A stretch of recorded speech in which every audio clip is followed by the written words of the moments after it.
Hi, my name is Onwuli and I am from Nigeria.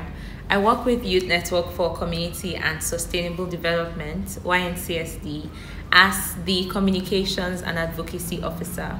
I'm an SRHR advocate, and most of my organization's work focuses on improving sexual and reproductive health and rights services for women and girls. Prior to the pandemic, most of our work focused on reaching out to government officials to improve policies surrounding SRHR or access to SRHR services for women and girls living in Nigeria. Since the pandemic started, most of our advocacy work has been put on hold because we could not have in-person visits.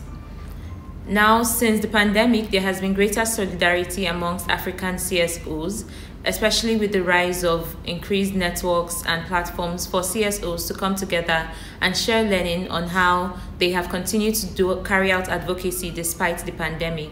With the pandemic, we have had to integrate technology into our work to continue with our advocacy. So where we could not have in-person visits, we now try to reach out to these government agencies through Zoom calls or through webinars or through podcasts. So even with our beneficiaries, that is women and girls, we have podcasts to address SRHR issues that these beneficiaries might be facing.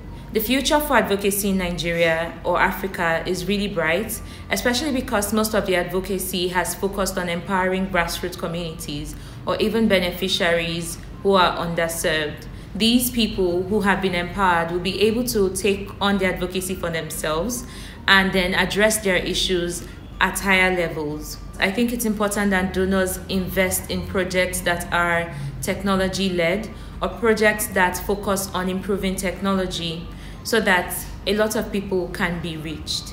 It's also important for donors to focus on projects that seek to empower people at the grassroots so that in future we will not need to continue to reach out to them, but then they can step up and advocate their issues themselves.